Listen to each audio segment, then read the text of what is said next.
बंदा ये बिंदास है चॅनल लाईक करा, सबस्क्राइब करा आणि नोटिफिकेशनसाठी बेल आयकॉनवर क्लिक करा।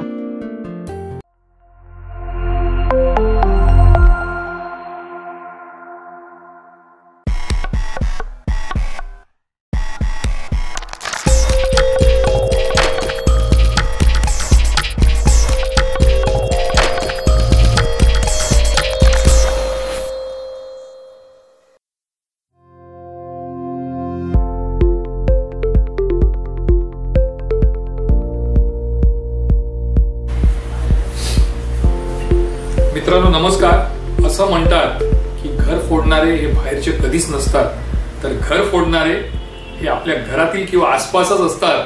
त्याला कारण असतं की घरातल्या भिंती कोणत्या नाजूक आहेत आणि कोणत्या मोडकळीस आल्या ते आपल्या घरातील अथवा जवळच्या लोकांनाच माहीत असतं।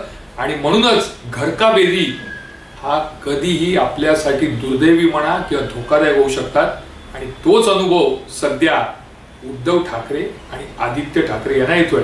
नमस्कार, मी अमित जोशी आयलो गोरेगाव बंदा बिंदासच्या माध्यमातून आज रविवार आहे, पुन्हा तुमच्या समोर आलोय। कोणी असलं तरी चालेल, शत्रू कसाही असला तरी चालेल, परंतु शत्रूला आपल्या कळपात आपल्या घरामध्ये नेमकं काय चाललंय याचा ठाव ठिकाणा लागणं म्हणजे आजच्या काळामध्ये सगळ्यात धोकादायक वळण आहे असं म्हणता येईल। त्याला कारण असं आहे की हीच मंडळी असतात जे आपल्याला जनतेसमोर उघडं पडतात म्हणा किंवा समाजासमोर उघडं पडतात। आज शिवसेनेचे पक्षप्रमुख उद्धव ठाकरे म्हणजे ठाकरे गटाचे दिवंगत हिंदू हृदय सम्राट बाळासाहेब ठाकरे यांचे वारसदार, पण हे वारसदार आज त्यांच्याच एकेकाळच्या मित्र परिवाराला म्हणा किंवा त्यांच्या विरोधकांना डोळ्यात खुपू लागले आहेत। त्यांना जे वारस जो त्यांना मिळाला पक्षप्रमुख म्हणून तो अनेकांना पटला नाही, अनेकांच्या पचनी पडला नाही।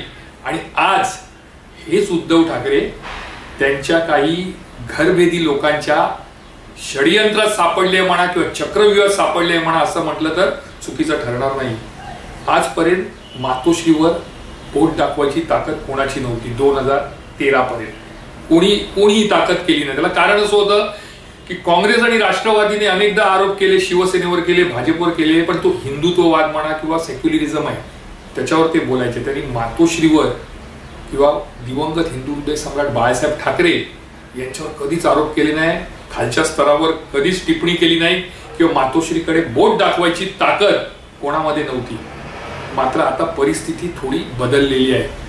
2019ला उद्धव ठाकरे हे महाविकास आघाडीबरोबर गेल्यानंतर भाजपला पंख फुटले। भाजपने केवळ शिवसेना फोडलीच नाही, शिवसेना अर्धी केली नाही, तर उद्धव ठाकरे आणि आदित्य ठाकरे यांना नेस्ताभूत कसं करता येईल, यांना राजकारणातून बाद कसं करता येईल, यांची समाजात बदनामी कशी करता येईल याकडे अधिक लक्ष पुरवलं।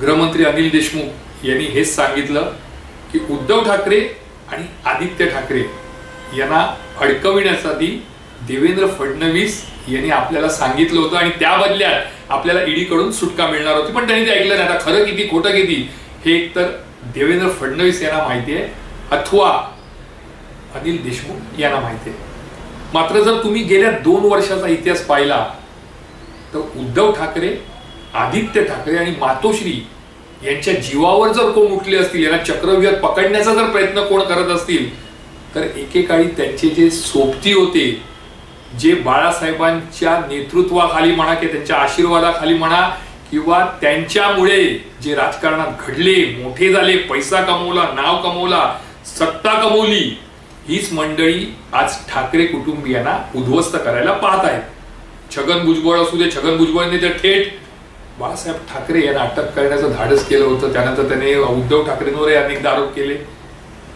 एकनाथ शिंदे काही नव्हते, त्यांना मोठं केलं मातोश्रीने। मात्र बाहेर पडल्यानंतर आता ते थेट धमक्या देतात उद्धव ठाकरेंना, तुमची सगळी लफडी बाहेर काढी, मातोश्रीमध्ये नेमकं काय घडलं ते मला सांगावं लागेल, आनंदीगेंचा मृत्यू कसा झाला ते मला कसं सांगावं लागेल। म्हणजे एकंदरीत घरका भेदी जे एकनाथ शिंदे म्हणा किंवा जे त्यांचे इतर सहकारी उदय सामंत आहेत, उदय सामंत तर अनेक पक्ष फिरून आले त्यामुळे त्यांच्याबद्दल बोलण्यात अर्थ नाही, पण इतर जे सहकारी जे आज उद्धव ठाकरेंच्या विरोधात एकनाथ शिंदेसोबत गेले ते आरोप करताना दिसतात।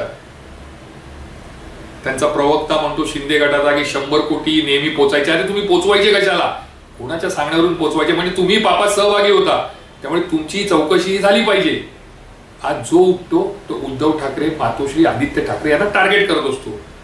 नारायण राणे बघा, नितेश राणे बघा, निलेश राणे बघा, हे बिंदासपणे केंद्रात सत्ता आहे, राज्यात सत्ता आहे, उद्धव ठाकरेंना अरेतुरेची भाषा करतात, संपवायची भाषा करतात, तुमची लफडी बाहेर काढीन म्हणतात. कोण आहेत हे? तर हे देखील एकेकाळचे त्यांचे सहकारी, बंगल्यावर ये जा करणारे, बंगल्यावर काय घडतं काय घडत नाही, काय शिस्त काय शिजत नाही, हे जवळून पाहिलेले हे बाळासाहेब ठाकरेंचे सगळे समर्थक. पण आज तेच उद्धव ठाकरेंच्या विरोधात उभे ठाकले आहेत.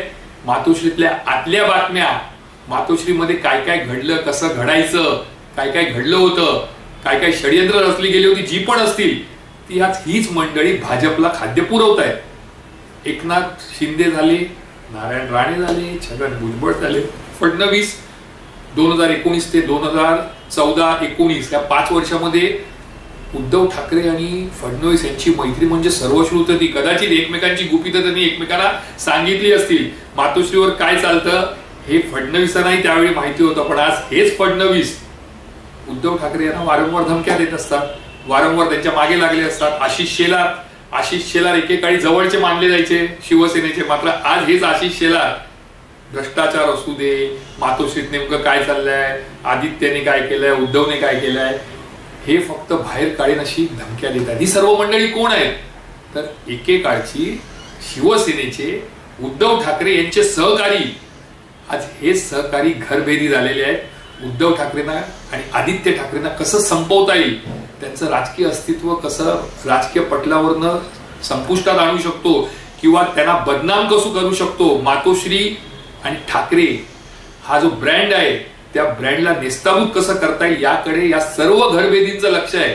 एकाच वेळी विरोधक चालेल, विरोधक असेल तर तो विरोधाला विरोध करेल, परंतु घरभेदी हे कधीच पचण्यासारखे नसतात, परवडण्यासारखे नसतात. रावण फार हुशार होता, रावणाकडे डोकं होतं, रावणाकडे सर्व काही होतं, शक्तिशाली होता रावण, परंतु रावणाचा जो अंत झाला त्याला काही अंशी कारणीभूत हा घरभेदी होता. विभीषणने जर माहिती दिली नसती रामाला तर त्यावेळी रावणाचा वध करताना अनेक अडचणी आल्या. पण शेवटी असं म्हणतात, म्हणूनच म्हणतात की घर का बेदी लंका डाय.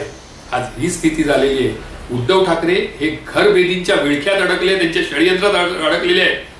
आता कशा पद्धतीने उद्धव ठाकरे आणि आदित्य ठाकरे या घरभेदींचा सामना करतात, कसा त्यांच्यावर प्रति हल्ला करतात, कसं त्यांना प्रति आव्हान देतात, हे बघणं हे उत्सुकतेच आहे. पण इतकं निश्चित आहे की आपल्याला सॅल्यूट द्यावा लागेल सच्च्या शिवसैनिकांना, निष्ठावान शिवसैनिकांना आणि बाळासाहेबांना मानणाऱ्या नेत्यांना आणि पदाधिकाऱ्यांना.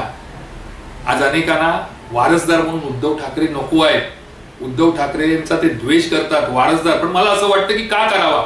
एखाद्या डॉक्टरने हॉस्पिटल उघडलं, त्याचा मुलगा जर डॉक्टर होत असेल, त्याला आपल्या मुलाला डॉक्टर करायचं असेल, एखाद्या सीएने मोठं घेतलं ऑफिस, त्याला आपल्या मुलाला सीए करायचं असेल, एखादा हॉटेलियर असेल, त्यांनी पंचतारांकित हॉटेल बांधलं आणि त्याला वाटत असेल की आपल्या मुलाच्या ताब्यामध्ये हे हॉटेल द्यावं, तर त्याचं काय चुकलं?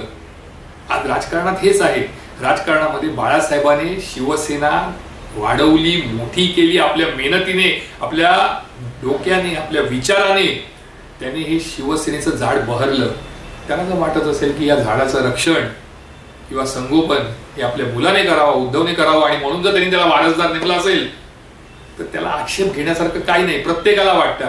गोपीनाथ मुंडे यांच्या मुली आहेत, पंकजा ताई आहे, प्रीतम मुंडे या राजकारणामध्ये आहे, प्रमोद महाजन यांची मुलगी आहे, पूनम महाजन ती राजकारणामध्ये आहे. एकनाथ शिंदेना वाटतं की आपला मुलगा खासदार व्हावा, मंत्री व्हावा. आज सुजय त्यांचा मुलगा हा देखील राजकारणात आहे. विखे पाटील यांचा मुलगा सुजय विखे पाटील हा देखील राजकारणात आहे. नारायण राणे यांची मुलं आहेत, निलेश आणि नितेश, हे देखील राजकारणात आहे. छगन भुजबळ यांचा मुलगा पंकज, पुतण्या समीर हे देखील राजकारणात आहे. शरद पवार यांची सुप्रिया सुळे मुलगी ही देखील राजकारणात आहे. अजित पवारांचा मुलगा पार्थ पवार हा देखील राजकारणात वाटेवर आहे. जर प्रत्येकाला वाटत असेल की आपली मुलं हे आपले राजकीय वारसदार व्हावे, तर बाळासाहेब ठाकरे कुठे चुकले? बाळासाहेब ठाकरे कुठेच चुकले नाही. पण जे घरके भेदी होते ते बाहेर पडले, विरोधकांना जाऊन मिळाले. जे उद्धव ठाकरेंना पाण्यात बघतात, ज्यांना उद्धव ठाकरे राजकारणात नको आहेत, अशा व्यक्तींना जाऊन भेटले. आणि आज हेच घरके भेदी आज मातोश्री आणि उद्धव ठाकरे यांच्या उरावर उठलेले आहेत. आता येणाऱ्या काळामध्ये कळेल की हे जे भांडण आहे, हा जो वाद आहे, जे शत्रुत्व आहे, जे वैर आहे, ते कोणता आकार घेणार, कोणत्या दिशेला जाणार. मी अमित जोशी तुमची रजा घेतो. पुन्हा एकदा पुढच्या आठवड्यात भेटीन, एखादा नवा विषय घेईन. तोपर्यंत जय हिंद, जय महाराष्ट्र.